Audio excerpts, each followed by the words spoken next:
Welcome to The Pestle, reviewing and breaking down movies to look for insights into the movie-making process. Hosted by Silent Films, back when they took no talking in the movie theater very seriously. Now, let's dim the lights and start the show. Welcome everybody to The Pestle. Today's show is brought to you by Hotel Reverie. See the reimagined classic, now available on Streamberry. Welcome everyone to The Pestle. I am Wes. And I am Todd. And we're filmmakers. We make things and then we talk about movies and how they might have made things, and then what we learned from what the things they made told us during that process. Oh, I think I sentenced that. What just happened? Wes had an aneurysm. One of the things, so I was talking last week, we were talking about the festival we played, and there was actually a fourth thing I learned that wasn't really applicable to the festival, which was I set a deadline for myself to finish my new feature script, and the deadline was the festival, and I was like stuck on page 34 for the last 2 years, and I hadn't touched the thing, and I had brainstormed, I'd written just copious notes, and it was getting out of hand, and I was like, I'm never going to finish this thing. Oh, you know what? It would be really nice to have this before I start attending festivals. That way, in case you meet someone, what else you working on, you can be like, well, I just finished the script. So I was like, okay, that's a good deadline for me.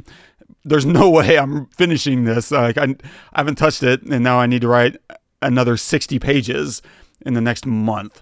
And then I spent the next week or two not writing it, and then it just suddenly started pouring out of me. And I don't think it was me forcing myself into the chair, although there's certainly some of that. It was more of, what is this next scene? Like I have this very vague general idea of what the rest of this film is.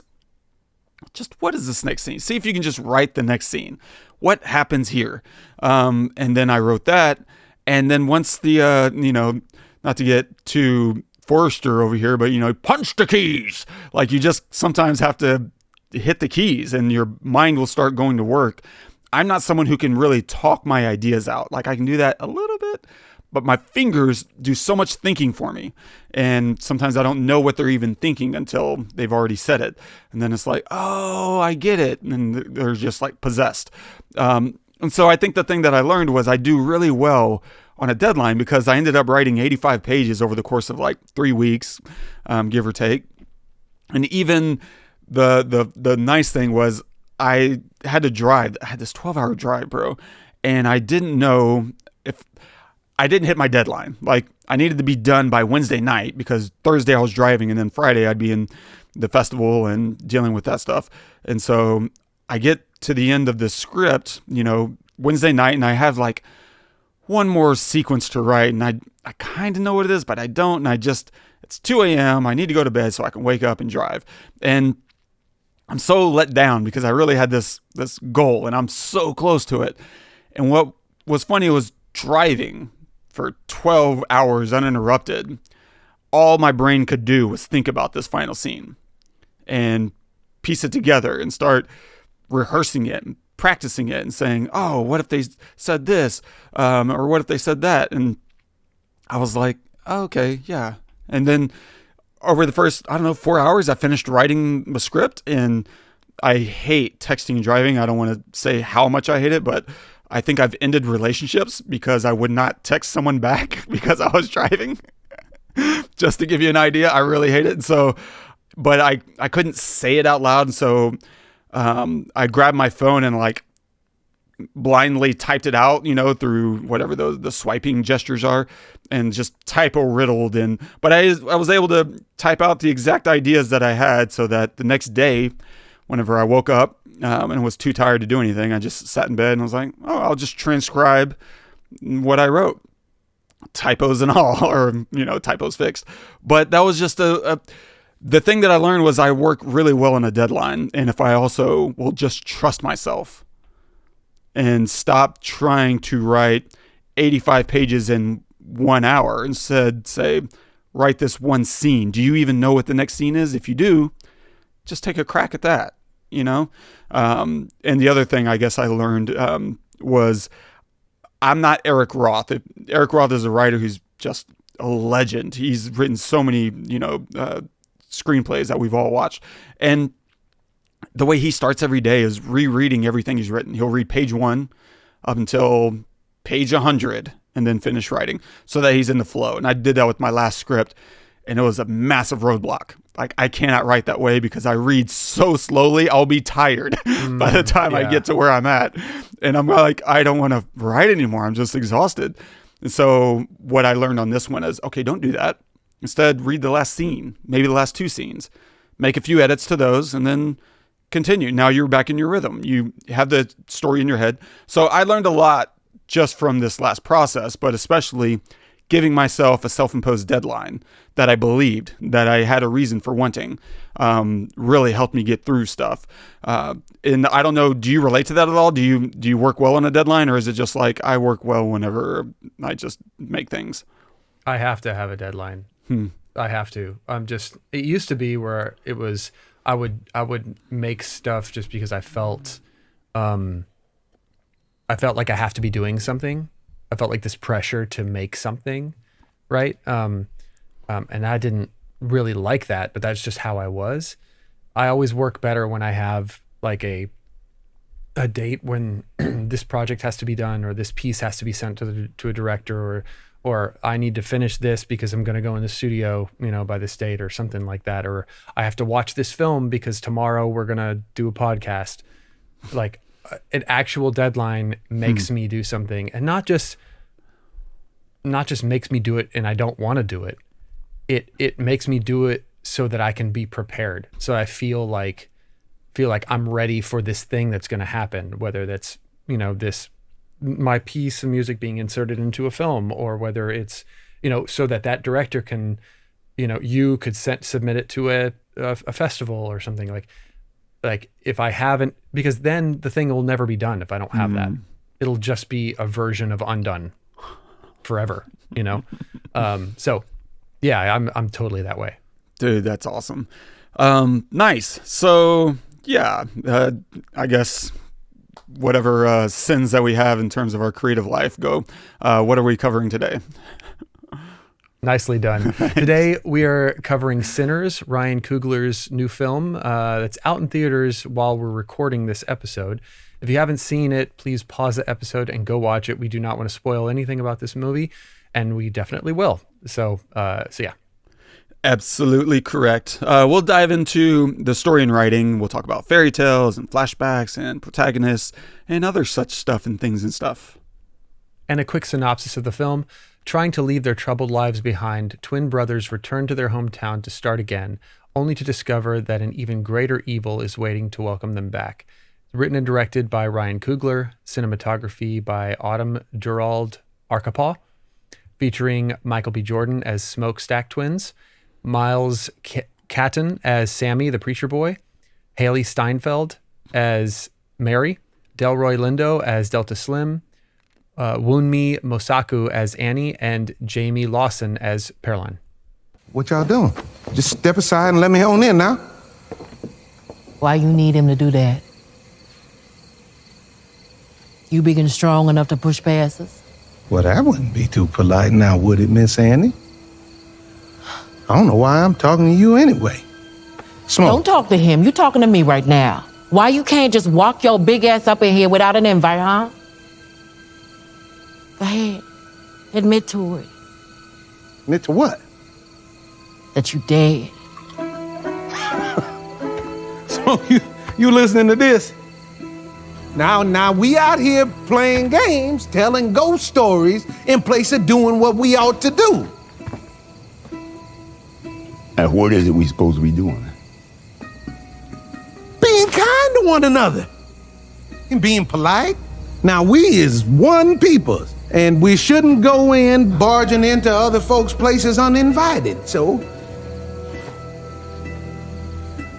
You've been in and out of here all day. Ain't never need an invite then. Yeah, something ain't adding up. Can I at least get my money? Careful.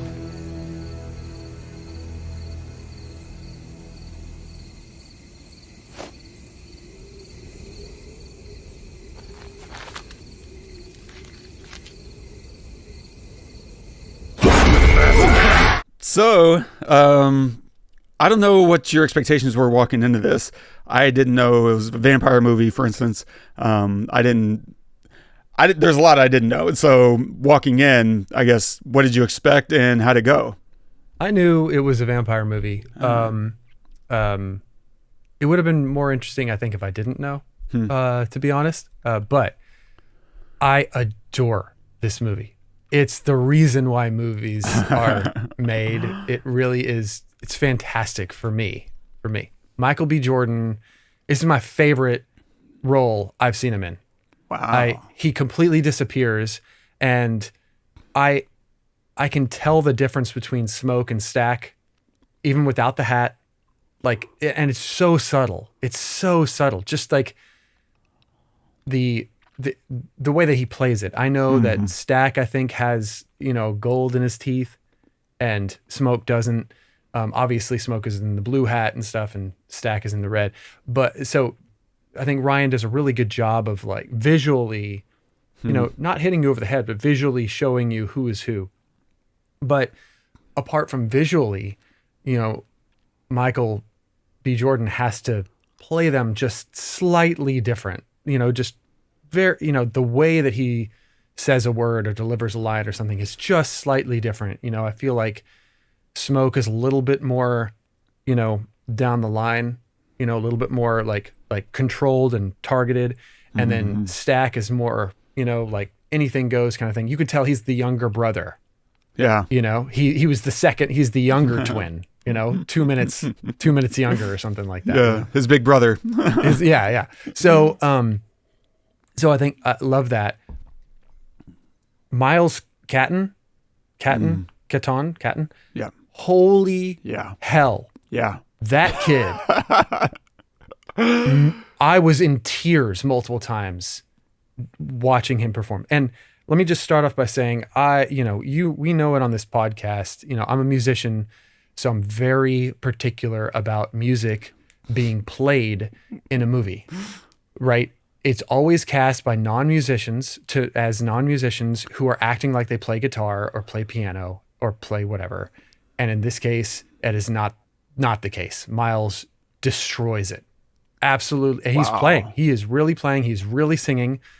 That is real. And if you were not sure about that, wait until the very end of the movie. Watch the credits like you and I do. And at the very end, what happens? He sits down and he plays This Is the Light of Mine. And I am jaw on the ground. It's so good. It's perfect. What a great way to end this movie. This little light of mine, I'm going to let it shine. That's just absolutely perfect. And in the church. It's so good. It's so good. I absolutely love the casting. There are beautiful, like everybody is beautiful and everybody has their demons and their darkness about them. That's not always explicitly said, who is Smoke's, I guess, wife or? Oh, Annie. Yeah. Annie. Oh my God. She's one of my favorites. And she's so important to the story. One, we see Smoke go to a little grave, and then go see her. Right. So nothing is explicitly said. It's shown. And then later on in the clip that you showed, and I'm so glad you showed that, it shows Annie is the one who is questioning things. So you and I know what's going on. Like if you didn't know before going into the movie, you know now, right? This is a vampire movie. And you know that you have to invite vampires in. So you as a viewer are like, God, we're going to have a group of stupid people who find out by a bunch of people dying and then they find out. No. Annie knows, and and we've shown that she is in tune to this kind of like ethereal plane earlier in the film. She, has an altar essentially, and she douses it with holy water and things. And it's, so she's in tune with that. So she knows this kind of stuff. And so it's on its face. She's like, no, be careful. I think I know what's going on here. It feels real. The musical section that happens when and I'm just going to go through just a couple of these things and I'll stop for a second. The musical section that happens where my brain exploded. Before that, when Sammie starts playing guitar, and then they start showing the, future guitarists playing electric guitar, people from 2,000 years ago dancing and in Afrikaan and stuff. It just unbelievable. And then we pan up and the whole thing is burning down, and then they're just dancing in a burnt down area.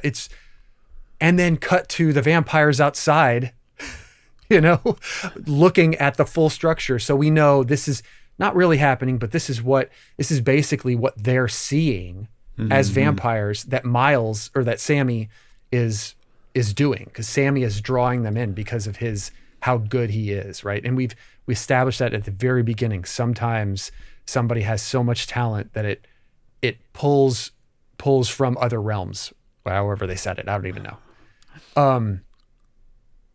I loved everything about this movie. I love the fanatical aspect of it. I love the real aspect of it, where you have, it's mostly black people and interacting, right? So that you don't have a lot of white versus black tension, which you could easily have in the 30s in the South. And that is the story, right? And that is there. And it needs to be there. And we have this whole Quentin Tarantino moment at the end that I just adore, right? Where he just mows down the Klan. It's so perfect. So we get all that candy and stuff, but it's not what the story is about. The story is about their history. It's about the musical roots. And because I have to call this out and then I'll stop talking, Buddy Guy. I did not know. So I knew that Sammie was somebody. I was like, is he Robert Johnson? Is he supposed to represent one of the guy who reportedly sold his soul to the devil to play guitar? But wait a minute, Robert Johnson, that was older. I think that was in 1800s, maybe the turn of the century. It can't be. And it turned out to be Buddy Guy, who is in the freaking movie at the end. He's the old guy in the end. Who was a huge influence on me when I was growing up, learning guitar myself. It turned out that it was a huge influence on Ryan too, because his uncle loved Buddy Guy.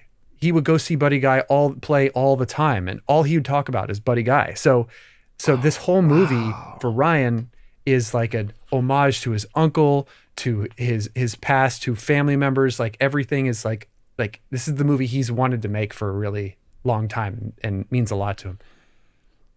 So just realizing, this is Sammie is Buddy. It's just absolutely perfect. And Miles destroys it. So, okay, I'll stop talking for a while because I want to know what you think now, because I hope it's the same, but I don't know. We haven't talked about it. I sent you a text afterwards and I wanted to tell you what I thought, and I was like, never mind. Let me just find out. Yeah, so I didn't have the same reaction. I was really bummed because I always look forward to Coogler, movies, and I think I got a little scared about halfway, maybe 2/3 of the way in, because I looked up and I was like, why isn't this working for me? I was really bummed, but I was scared as a writer, because I'm like, normally if a film isn't working for me, I can diagnose it and be like, I can put my finger right on it. It's like, this is why I'm not engaging. And if I can't do that, because I was looking at this movie and saying, what would I have done differently? He did all those things. All the things that I would want him to do, he did. And yet I'm not emotionally engaged. And for me, it's always the starting point. I will go to bat over the metaphors and all the symbolism that you got in the world, as long as I can emotionally connect. But if I can't, I can't really process those other ideas because the story isn't giving me enough to kind of latch onto. And so for me, sitting in there and being frustrated that, I'm not caring about who lives or dies or what's happening was really frustrating. There was so much I loved, though. It wasn't that it was just a complete wash. the music and dance sequences that you're talking about, like, melted my face off. This is why we go to the movies. Like, it was so good, and I was just like, I hope everyone is loving this as much as I am, because this is so smart and like compelling, and just a great idea. What a great idea. And he just visualized it in just a beautiful way. Miles is a revelation. Like, this guy, he's got the goods. I mean, he's a great actor. And obviously you will cover his music way better than I ever can. But the other thing that he was doing that I really, really loved is that is the best accent I've ever heard in a movie. And I wasn't sure if this was just really him speaking or if he just figured out that accent. Either way is fine with me, because if that is just the way he talks, props to Coogler for casting him. Because it's really hard to do a Southern accent, and there's different flavors depending on which part of the country you're in. And one of the things, like, for growing up in Texas that I had to work out myself, and that I think I've gotten much better at, which is in the South, we don't really open our jaw when we speak. That's part of where our drawl comes from. We just kind of had this closed jaw thing. We don't really speak. And there's a lot of different variations depending on your town or where you're growing up in. I grew up in the country. I wasn't a city boy like Todd. And so, like, in the country, there's different types of country accent. There's the white country boys, and there's the black country boys, and the Hispanic country boys. Like, there's all kinds of different countryism going on out there, and depending on where you're running and whatever. And so hearing Miles's accent, I was just like, thank you. Like, it scratched this eternal itch of having someone really nail the accent better than anyone I have ever heard. And so it was just wonderful. And then, of course, everything else in this performance was absolutely, majestic. Like, he just crushed it. And there was one moment in the movie that I did emotionally connect on. I don't want to, like, leave that out, because it was such a good, like, I felt it, which was the very end, the denouement, in the mid-credits, right? They roll the first half of the credits, and they're giving you these glimpses of an older Sammie playing, and then they reveal, buddy guy, and you're just like, okay, this is interesting. This is an interesting scene. It was fine. But then the very end, whenever Smoke is walking out with Mary and Sammie stops him and he asks him, I don't remember the exact question, but it was, was there any good, memory that you had, or something along those lines? And he recounts seeing his last sunset. And that punched me right in the face, like in the gut. I was just, definitely overwhelmed. And the music and his performance, the dialogue, the visuals, and seeing this last moment of humanity that he got to experience, and that he hasn't seen another sunset since, being a vampire. Like, that emotionally really did work for me. I was like, oh, okay, I may not be able to talk for a minute then. Okay, that's good. And so I really appreciated finding that moment, because it was honest. That was an incredibly, beautiful, honest moment, which is hard to come by in any horror film, to be fair. And it was with a vampire. With a vampire. Like, one that, maybe it was good, maybe it's not. That's kind of left up in the air, because he honors his word. He gave his word to Stack, or to Smoke. That was Stack. Yeah, Smoke was the one who let him live. And so Stack lived up to his word. He didn't kill him. And even there at the end, when there was no one there to hold him accountable, he still honored his word. And he got to go and live his life with Mary, which is this whole other, there's so many elements. And I think this is what I was piecing together. It took me a couple of days to be like, why did I feel the things that I was feeling instead of the things that I wanted to feel? And I don't know, I'll run through a few of these and jump in, and then we'll get into, I think, the other stuff that I do find interesting that I wasn't able to parse. And then maybe, we can tackle that together. Let's do it. But the opening I really loved is this really nice fairy tale opening, right? Where we're just talking about the mystique of music and the power, and we're looking at it through the eyes of different cultures, right? Choctaw and Black culture and Irish culture. And it was just really, like, smart, because it's setting the stage of, this isn't our normal world as you know it. And yet there's so much that you do know about it that you start to question, does music have this power? Like, it's this beautiful veil that they're dropping on the audience that isn't like this thick curtain. Instead, it's very, light. You can see through it, and it's our world, but is it? And I love that because it's a great, easy exposition of what we're going to be encountering. It's compelling on this, visual level, and it also is setting up what we can expect to be encountering, because they don't really, beyond that, get too much more bogged down in the impact of the music. That's just kind of feathered in here and there and left for you to interpret.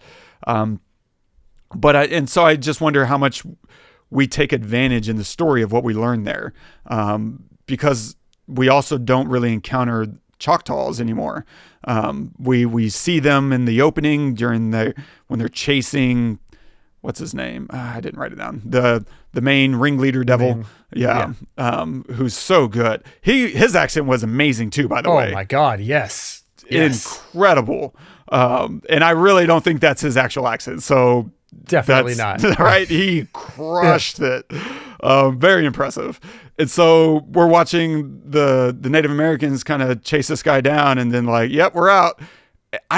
Do we see them? I don't think we see them again for the rest of the movie. We don't see them again because it's night. And they went back. They know don't come out at night. Yeah. They knew that they would die, because these are vampires. They come out at night. So and that's why he was like basically almost on fire, because the sun was still up, even though the sun wasn't out. So it's the direct sunlight that makes him on fire.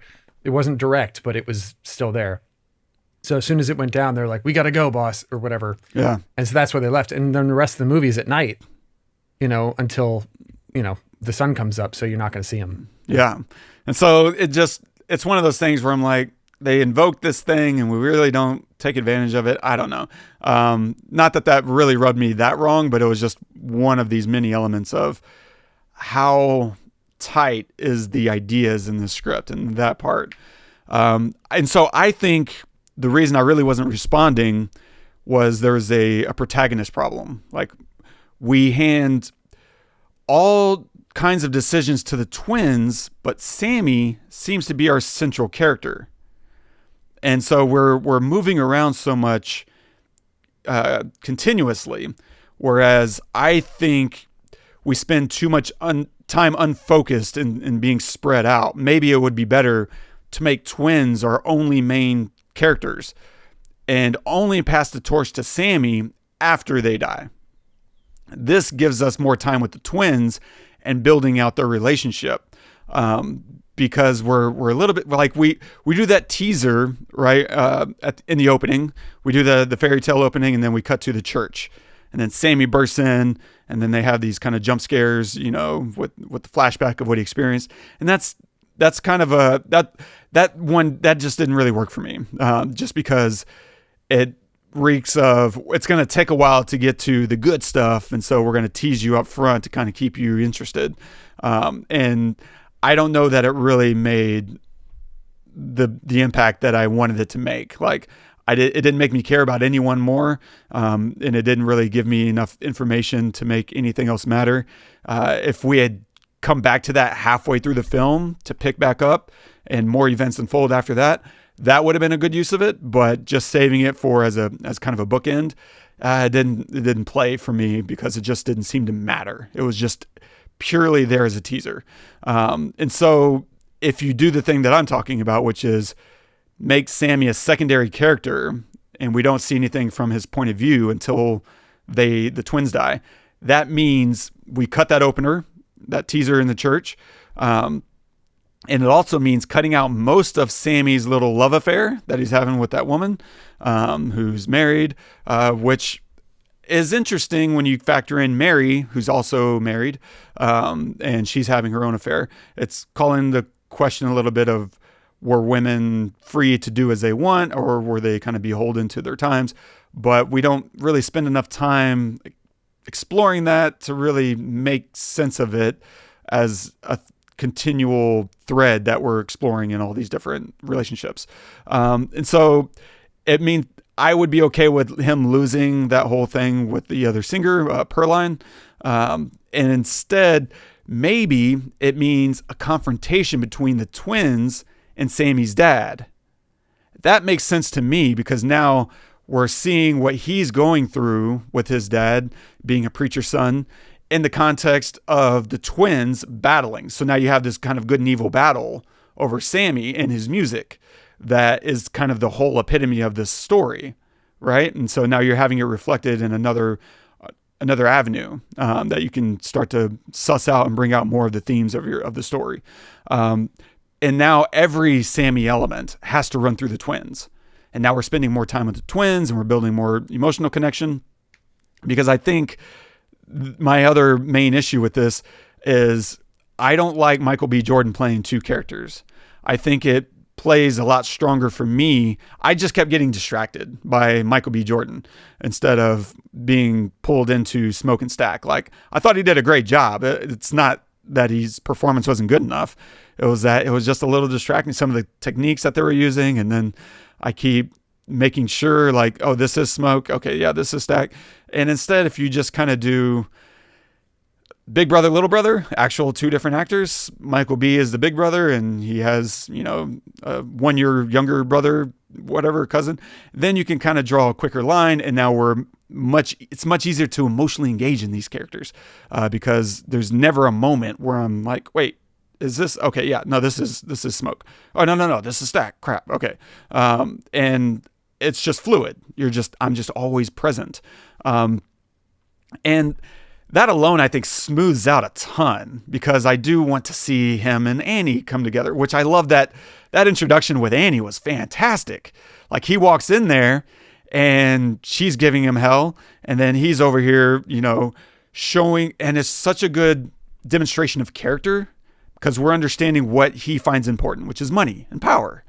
And whenever he flashes his money to her, she not only does she not want it, she pulls a knife on him. It's like, this is how much I want it. You're not going to take what I've earned and replace it with your blood money. Like, what we have here is good enough. You don't need to bring in outside influences and importance into my community. Like, that's very thematic about what music means to this community and the effect that it's having on people's lives.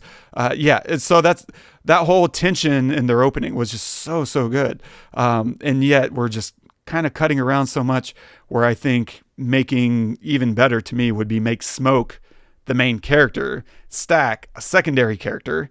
And now everything is running through Smoke. And now we're much more tied into him losing his little brother, and trying to wrestle with that. And then the sacrifice that he makes to let his little brother live and to help Sammie. Like, all that, I think, creates more and more emotional sense just because we're all tying these very specific things into Smoke's journey through this story. That I think would make the biggest difference for me.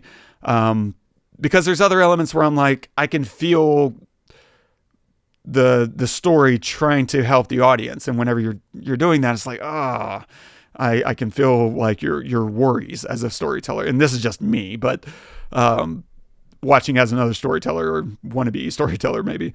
But like there's some flashbacks, right? They do the flashback recall of him visiting the baby grave. Right. And I think that's a little iffy. Like, flashbacks generally are tricky, and you can use them for emotional recall, and you can use them for a reminder to let the audience not forget this thing. And you can use them for exposition, which ideally at some point should reveal new information that impacts the viewer's understanding of the drama. And here, I think the lack of emotional quality makes me think the baby grave flashback is there as a reminder. Like, I didn't feel any kind of way when he visited that grave. It was just data to me, it didn't hit me in the stomach. It didn't do anything. I was just like, oh, he lost a kid. I get it. Okay. That sucks. It wasn't like I was celebrating, but it didn't really viscerally affect me. And so whenever we flash back to that again in the future to remind us that he's lost things too, I think it's just there because he doesn't trust the story he's telling to adequately resonate enough that we won't forget that piece of information. Like, he has to remind us. And I think that's why it's there, because if you trust it, then him just saying that line makes us remember viscerally in our gut, like, I don't want to think about that anymore. That's how, the emotional reactions work. But because he's crammed in way too much story with way too many simultaneous floating central characters, he kind of has to pull these levers just to make sure he's not losing the audience. And so I think that's where I was slipping and falling and trying to work to get into the story. And that's interesting. Cause I mean, that moment did hit me, but I think you're right. If either there would have been a little bit more about that when he goes to visit the grave, a little bit more about that, not just like his relationship with Annie, because it goes straight from the grave to his relationship with her, right?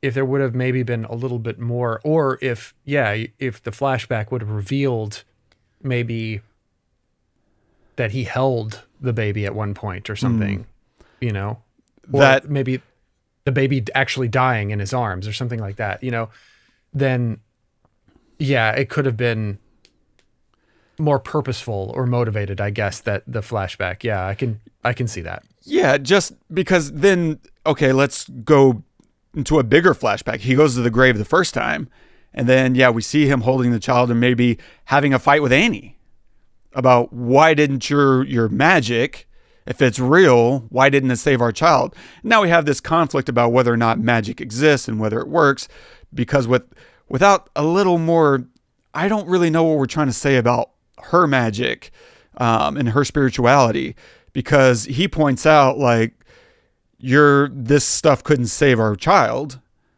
and yet it's keeping him safe. Well, which is it? Does it work? Does it not? If it doesn't work sometimes, why not? And so it just brought a lot of questions out, because later in the film, it really does look like it's helping him, that it's saving him and protecting him. So I don't know. There's a bit of a expositional breakdown of how some of this stuff is operating in this world that seems relevant. It's not like, I think it's like, the way that I felt it, I don't know if this is, it's faith based, right? And faith isn't 100% anything.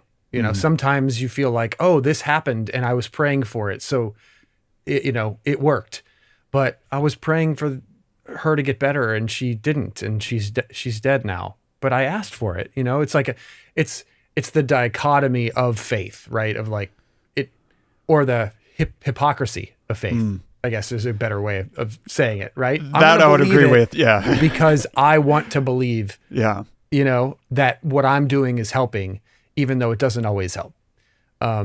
And that's definitely, I mean, you have to touch on faith if you're talking about the South in the 30s. I mean, that was just, everything was about faith at that time, I mean, it still is in some areas, but especially at that point.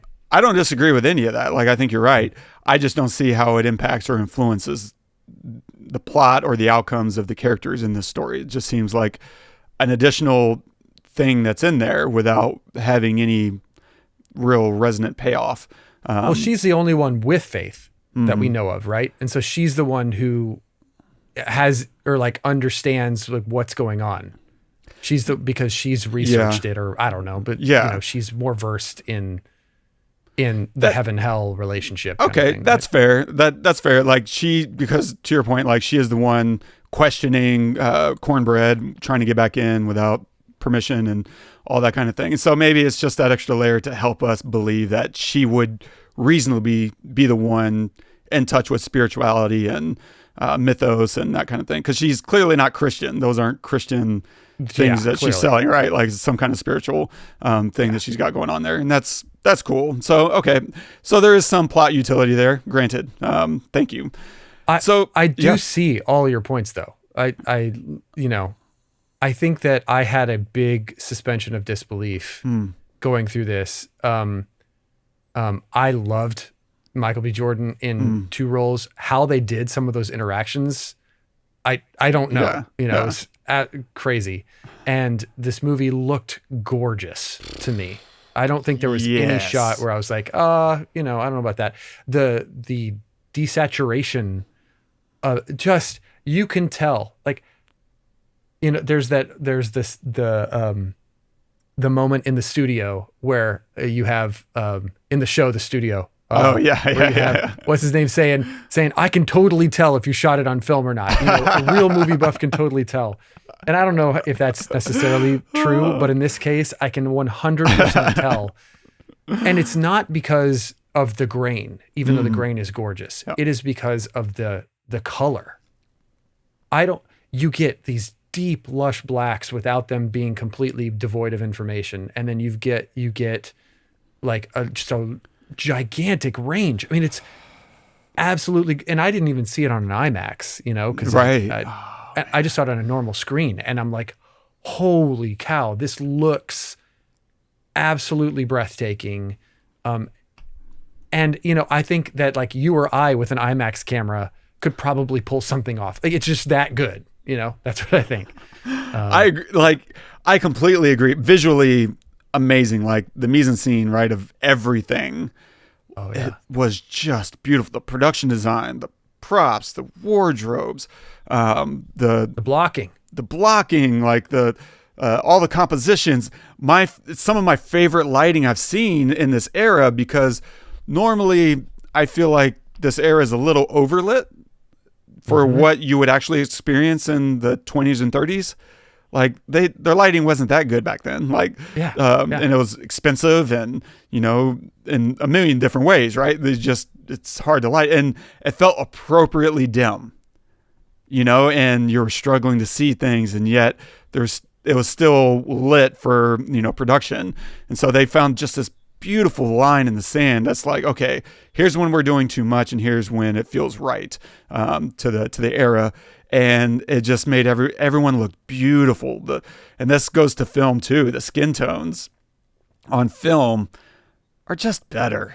They're just better. The organic grain kicking around is just going to be better, because I don't know. I think there's something in a sensor that's a little too square, and I think that just has some odd little impact in how the resolution plays. Whereas everything just kind of mixing and from one frame to the next, and it's that organic nature of layers and layers of cells is just it's different, and it plays to the eye a lot more pleasing and natural. Yeah, I don't know what it is, but I'm sticking to it. I think you described it really well. Like, something in a sensor is a little too square. Like, that's it's rows and rows. Like, everything feels. It's kind of like the difference between hearing a snare drum that's run through tape and hearing the same snare drum that's like, recorded digitally. You can tell a difference, and it's just, there's a roundness to the same exact sound. And I feel like visually there's like a roundness to it. You're right. And it just maybe, and you also mentioned layers bleeding together. It's almost like, this white person standing here and this black person standing here are bleeding into each other. And of course they would, right? Because light doesn't just it travels in one direction, but it travels in every direction. Yeah. Right. So of course it's going to travel in that direction to the person that's standing next to me, so it should. And like, they use chemicals and stuff to run these the film through. So that bleeds too. And it's just, anyway, it's just absolutely gorgeous. I do think these are interesting points on this story. And I don't disagree with you. I'm curious as to like why I didn't feel those holes. Same. Because we agree 95% of the time on movies, or 90% of the time. Like, we're not the same person, but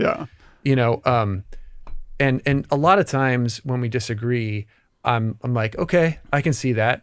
I disagree, but I can see that. And in this case, I still disagree. Like, I loved you still had a great it. time. I came home raving about it. I was talking to my neighbor about it. I was just like, oh my God, I just absolutely loved it. I was in tears multiple times. I loved that. And I think it's maybe, I just almost didn't care about the story, about the vampire aspect. Like, yes, there's vampires in it, and that's a major part of it. But I was like, this isn't about vampires. This is about something else. So I'm just going to yeah, vampires are a metaphor for what? I don't fully know, but it's just a metaphor, right? And so everything that happens with the vampires is a metaphor for something else. Okay. I don't know what that is, but I'm just going to view it like that. And that's kind of like what I did. And then the buddy guy being in it and me realizing that Sammie the whole time was Buddy was just such a relief to me. And the fact that he was actually playing and singing was such a, oh, thank God, he's getting music right.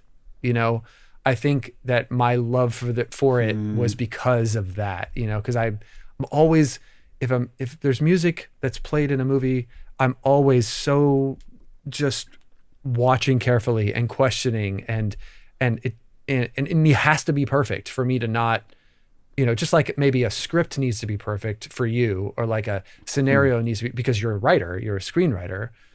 For me, music needs to be perfect. And it was absolutely flawless. It was perfect. There were times where, like in that scene, the big, huge oneer of him playing, we'd come around the whole place and then we'd come back to Sammie and he is still singing.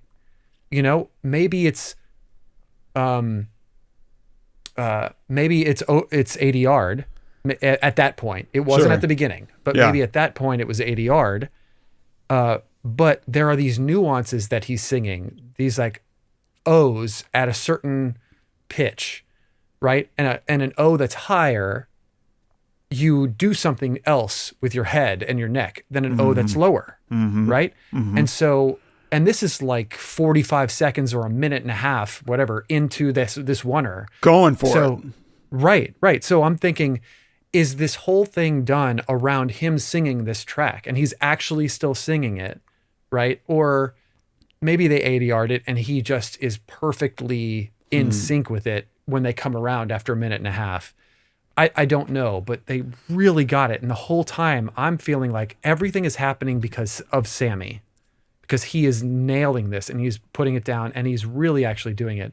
And I think it had me when he started singing in the car, because and then Stack looks at him like, what? I haven't seen you in 7 years and now you're like this blues god.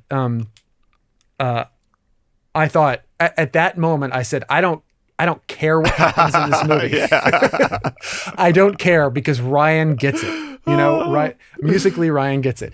And I think that was probably the moment where I was like, okay, I'm going to suspend everything else because I just want to hear this kid continue to play and sing for the remainder of the hour and a half that I have with you. And he does. And it's so good. It's so good. And then him, I do like that they ended with him, or that opening scene with him holding on to the neck of the guitar, the broken guitar, and then they cut, So we don't know if he dropped the guitar or not. At this point, I don't know that he's Buddy Guy. I don't, so that was interesting. And then we see him at the end in the car, driving the car, and he's got the neck of the guitar, and then we cut to Buddy freaking Guy in 1993.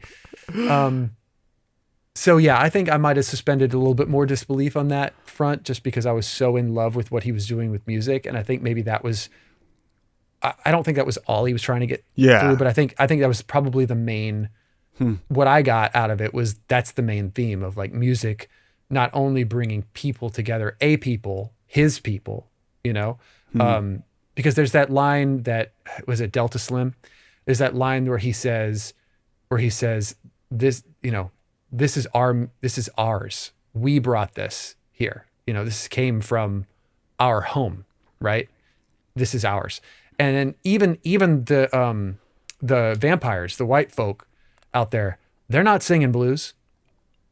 They're singing something totally different. They're singing like Irish hymns and stuff, or like all of these different stuff. They're not singing blues. The black community owns the blues. They brought it here, and then Delta Slim says that. And then also I want to point out the music is otherworldly. It's so good. Yeah. And that song that they're singing when Mary walks out to them, when Ryan lets them have their moment, and it's just gorgeous. It's absolutely beautiful. And you're looking at these vampires, they're about to kill everybody, right? You're looking at them and you're like, wow, this is amazing. So well done. It's the same composer that did Oppenheimer. Mm-hmm. It's the same Ludwig Gustafsson. Ludwig Gustafsson, yeah. Did Oppenheimer, did Tenet, did other Ryan Coogler films. I can't remember which ones, whatever. But yeah, he's incredible. And I thought it was like out of the way and only there to like, heighten moments or to, to like make a statement, I guess, or not make a statement, like to stay out of the way, but just to like prop things up. Thought it was really well done. But the actual stuff that they sing, like the actual tracks, just so good. Anyway. So vampires were interesting. Walking at it, I didn't know they were vampires, but the moment Mary tries to come back into the barn and she hesitates, I was like, oh, this is vampires. Like I didn't need Cornbread to confirm all that stuff. Like he did a really good job of Mary slyly trying to get back in while squirreling out an invitation from Cornbread guarding the gate. And so I knew at that point, oh, okay, this is going to be vampires. And then, they eventually do reveal that. But vampires, two things. One, making it vampires, I suddenly was like, oh, okay, I'm curious what the implication is metaphorically for that. But two, I think I got too many From Dusk Till Dawn vibes. Oh, yeah. I was just like, oh, so what we have here is a Dusk Till Dawn situation. Okay, I got it. And it's very much that. I don't know. I doubt it was like conscious. I'm not saying that was a rip or anything, but I would much rather watch this again. Like Dusk Till Dawn it's fine. It was fun when I was a kid, but I have no emotional attachment to that. To that. Well, I think it also says something, and I'll let you get to your next point, but I think it also says something that the main three vampires were white. Yeah, exactly. Four, I guess, if you want to count Mary. Yeah, exactly. So that gets into the idea of vampires because historically, in the mythos, I feel like vampires have always represented a bunch of things like our attachment to life and, modern times, it's more of like a reference to someone sucking something out of someone else, right? Like you're an emotional vampire or something like that. Like you're draining something of someone. And in this case, I feel like it's a reference to the idea of culture vultures, right? Someone coming in and sucking your culture away from you. This idea of appropriation and mixing. And to this extent, I'm not entirely sure exactly what's being said beyond that. And if it's, and so one of the aspects I really like about these vampires that plays into that idea is how they completely lack any self-awareness whatsoever. Like they think their violence is freeing and it's liberating and, we're healing you through our violence.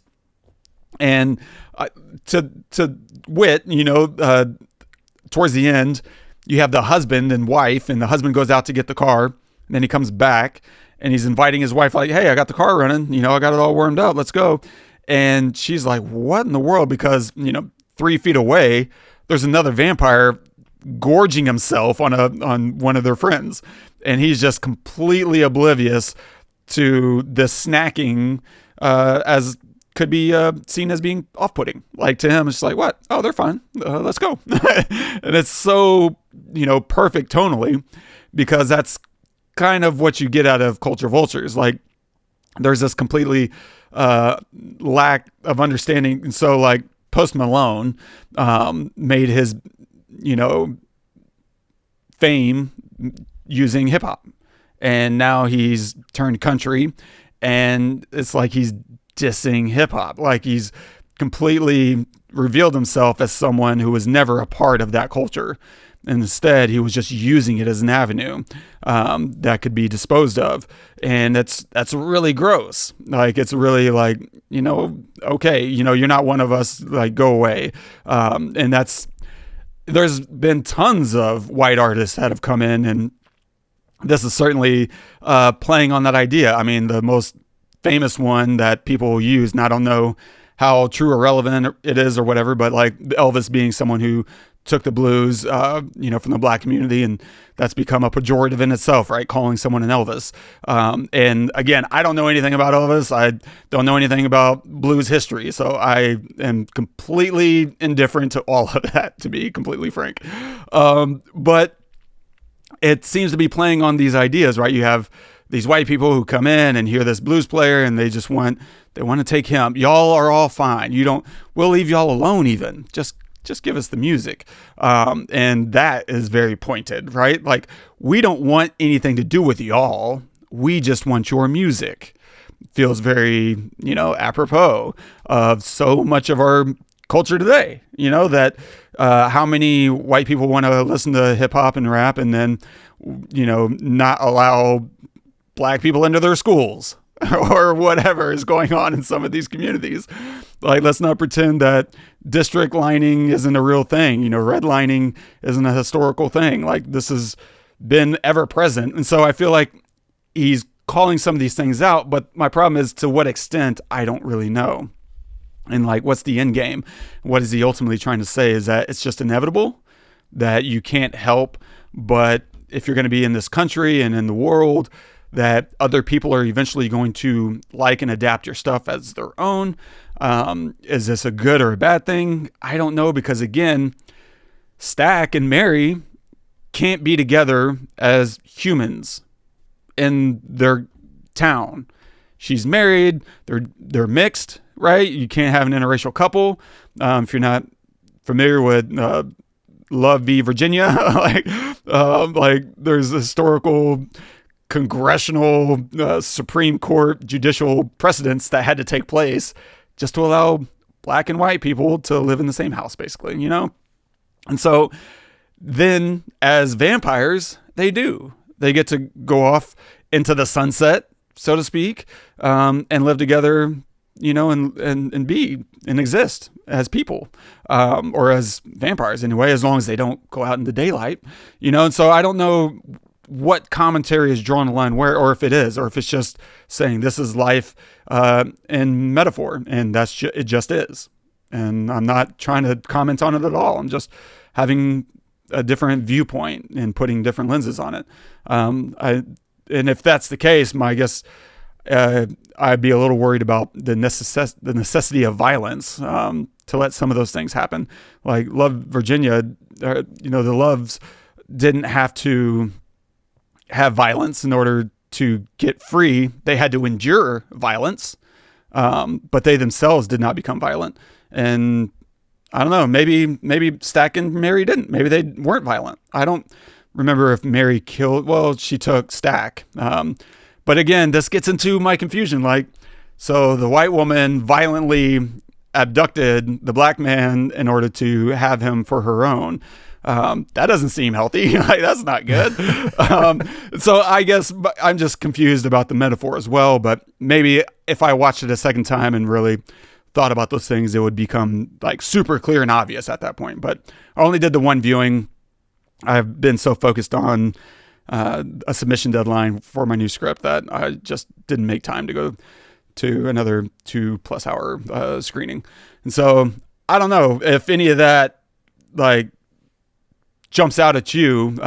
But I mean, I think that it says a lot that it was Mary who gets turned first, and then she turns Stack, right? And that, yeah, they couldn't be together. I mean, Stack even said to Mary before she got turned, we are never going to be together.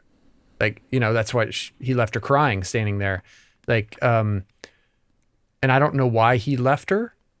I don't remember if they said that why he left her, but she, she said she moved on and she got married, but it's obvious that she wants to be with Stack, that she would rather be with Stack than with her husband, right? But the only way they could be together, I guess not necessarily, it didn't seem like necessarily would be through violence, but just dying, right? The next life or in another life, right? Is where they could be together. And yeah, they end up taking other, and she does kill other people. I think when Annie dies, she's like munching on somebody or something, and she turns around, and, because Smoke is about to kill Annie, right? And she's like on the ground with somebody like screaming or something. I don't know. So yeah, I'm not sure. I think, I'm not sure what all the metaphors are either, but I definitely sense a white turning black. And I love your reference of culture vulture, scenario here definitely is present, of course. And it's through, and you're right. That's why they wanted Sammie. All they wanted was Sammie. They said, we'll let you all live. We just want the boy, because of his talent, for music. So anyway, I don't really have a whole lot of other metaphors. Yeah. I just honestly loved it and adored Good it. experience. And then when Smoke dies at the end, when he's like reaching for the baby, before he's killed the Grand Dragon, I'm like, please do not let the Grand Dragon shoot you. Oh God. Because you haven't killed him yet. He's still rolling around, and you're reaching for this baby that doesn't exist. Like, please do not do that to me, Ryan. And he doesn't. He ends up grabbing the Tommy gun or machine gun and blowing him away, like, Quentin Tarantino style. But then he has that moment where he gets to hold the baby and Annie hands him his baby. And I loved that. And then we never see Smoke die. We just know that he did later on in that post-credit scene or mid-credit scene or something. And that's the other element too, going back to the Klan, because they come down from Chicago and they make this statement about, because Sammie is like, is it better up there? And he's like, it's the same everywhere, and they come down and they buy this place and this guy is like, oh, the Klan doesn't exist anymore. Right. And so they're getting at also the lies of racism not existing and being gone, and yet having plans all along to not really let them have the thing that they wanted, the freedom to run their own club. And so there's this other element of maybe vampires, because the first vampires that he turns were Klan members, right? That's what we see on their shelf is their robes, and they turned them. And so there also feels like this analogy about, okay, fine, they left the Klan behind, but is this a commentary about like liberals and they're feigning no longer being a part of being, a racist element, and yet still acting in a way that you can't tell the difference, even if you're not a Klan member. That doesn't necessarily mean you're not still a part of the problem. And so, it's interesting and definitely worth another viewing. I might go see it in IMAX because I think it's so beautiful and there's so much effort that went into the production that it's worth seeing in at least one other. I would love to see the wraparound viewing, but I don't know where. Will you post that video in the show notes? I will. Okay. There's a video of Ryan Coogler like walking through all of the formats that they planned to release this on, and some of them are on screens that wrap around you, and he's like walking you through it, and he's showing you what 35 millimeter film looks like, and 8 millimeter film, and then what IMAX film looks like, and why it's to shoot on this, and it's really, I've never seen a director like do that before, and it's long. It's like 3 minute long video or something, right? 10 minutes. 10 minutes. Oh my gosh, it's amazing. Mm-hmm. So yeah, I really wonder, like what this looks like on IMAX. I bet it's incredible. It's beautiful.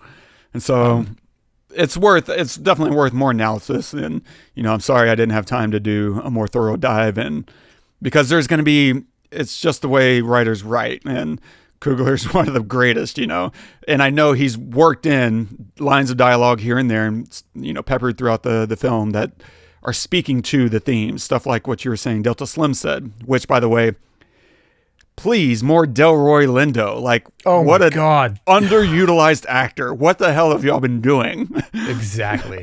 What exactly? That guy is so. Man, the casting is perfect in this movie. Yeah. Let's be honest. Like, everything is great from to me, from Michael B. Jordan. Yeah. I loved it. I loved him playing and the way that they did their interaction, fantastic. To Miles Caton, to Hailee Steinfeld. Like, she was fantastic as Mary. Great. Like, you're just like, wow, you were otherworldly. And then Delroy Lindo, like, and the lady who plays Annie, I've never seen her. I don't think I've ever seen her in anything, but she killed it for me.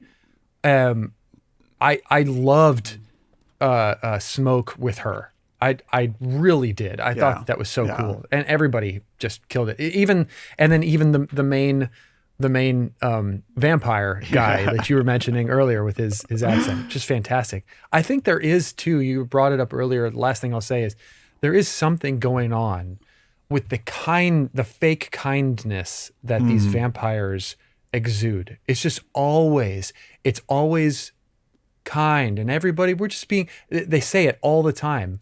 They say, we just got to be inclusive, or not inclusive, but we just got to love and be kind to one another and all this stuff, until the moment that it snaps, like the clip you showed, and they attack you. And even when Mary walks out to them and they're just, oh, I sense you're going through something. You had a loss, and they're like empathizing with you and everything. I think that, you're right on when you're talking about like probably that era too, where they're saying there is no clan. Of course there is a clan. There's still a clan today, or you are free. Of course you're not free, and in fact, they have that moment where they drive past that, the group of imprisoned black guys who are just, on the side of the road working, and Delta Slim stands up and yells to him. And then he has that story about what happened. All of that is super important because it's calling out the fakeness of what is said. You're told that you're free. You're not free.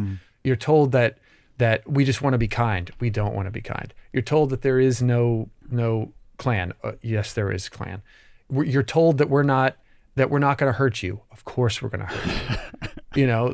I think that is a prevailing thing that happens, right? Agreed. Anyway. Nice. That's all I got, man. Final thoughts? I adored it. I want to see it again. And in fact, maybe we should both see it again, and then we should reconvene and give, our thoughts to see if they still hold. Maybe now that I know your thoughts, I'll be like, there's some holes in this that I didn't notice before. Or maybe I'll come back and be like, oh, it's so smart. I just wasn't smart enough to catch it. I don't know. Usually you're pretty on it with your first viewing, but we'll see. Maybe. We'll see. Yeah. Nice. Well, what are you going to recommend this week? So this week I'm going to recommend, and I can't believe we haven't, recommended this before, but I'm going to recommend True Romance.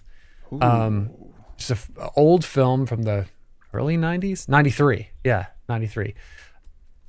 Just fantastic. Christian Slater is in it. Patricia Arquette. Just really well written. Quentin Tarantino was a writer on it. And really just well done. Beautiful film that I haven't seen in a long time. I need to go back and watch it again. I just remember absolutely adoring it. Gary Oldman's in it too. So, and Brad Pitt. So yeah, really good. Wow. I'm going to recommend a show on Apple TV. It's called Number One on the Call Sheet. It's so good. I've heard of this. God, it's so good. And it's 2 episodes. They're both about 90 minutes. And it's just talking about, black and minority men and women finally making it up to being number one on the call sheet. And if you're not familiar with the call sheet, it's just a thing that kind of gives you the schedule for the day. Like, here's where we're going to be. If there's a company move, here's a new address. Here's where lunch is. Here's where your call time is. And your call time is just when you're due to arrive on set, and et cetera. And then there's all the emergency contact stuff. And so whenever you get that call sheet, there's a list of your talent, and from 1 to whatever, if there's 10, then everyone is 1, 2, 3, 4. It's just a way to keep an eye on everyone. But usually whoever's first on the call sheet is your big actor, right? Denzel is going to be number 1 on the call sheet. Brad Pitt might be number 1, or he might be number 2 if George Clooney's on. And that, I wonder if they have fun jokes about that, but it's just it represents something to work your way up, where if you're working on Ocean's 11 and you have the whole cast on set that day and you're number 1, bro, that means something. You made it. You made it. Yeah. You're the guy. You're the woman. And so it's this series of interviews, and it's really well crafted. It's a really well made documentary. And It's just them talking about their experience making it and their influences, who they look up to. And it's really cool whenever they're telling you some stories you never heard. Hearing Lawrence Fishburne tell a story about working on Apocalypse Now with Martin Sheen and Coppola, God. It's like it just blew me away. He told a story I'd never heard before, and I was just like, oh my God. That's so cool. And he's got a few and so many. And so the first episode is the men, and then the second episode is the women, and they have different experiences, you know, and it's so cool and inspiring listening to these people recount, you know, what influenced them, what made them want to get into acting, and what it was like working their way up. And yeah, so if you need a shot in the arm, some inspiration, you know, go for it. That's the place to go. Yeah, so stay tuned next week. We take on a little family adventure. It's called The Road.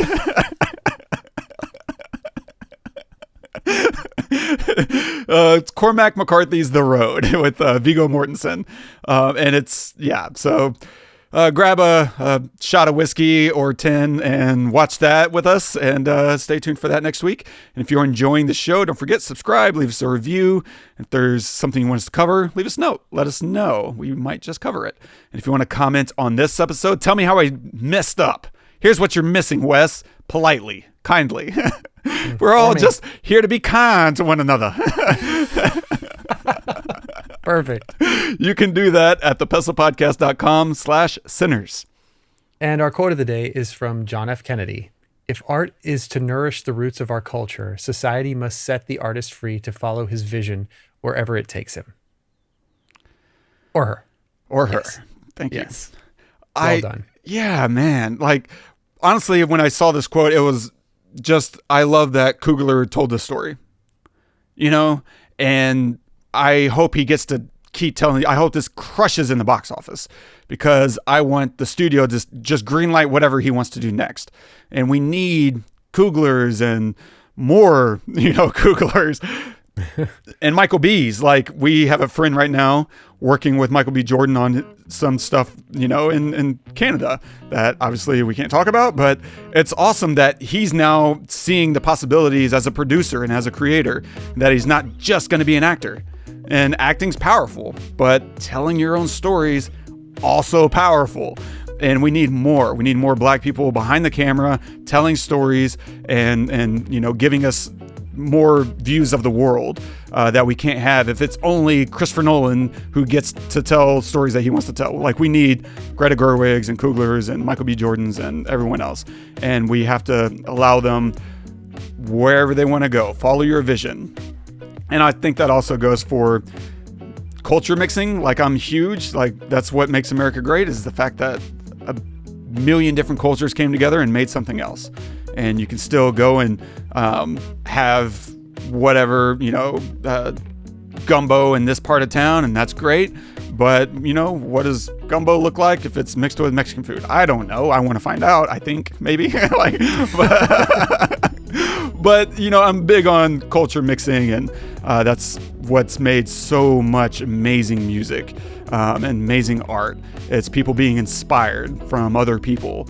And I think that's critical to artists as well, as being free to experiment and go where it takes them. And I love that idea anyway. 100%, man. Well done. Great quote too. All right. Thank you guys for joining us. I'm a little surprised that we didn't agree, but that's okay. I know. I like it. I like it when this happens. Fantastic. Make sure to subscribe, review us wherever you get your podcasts, and let us know what you think about the episode. It really helps. Share us with a friend, and join us next week. We're covering The Road. Until next time, I'm Todd. I'm Wes. Go watch some movies.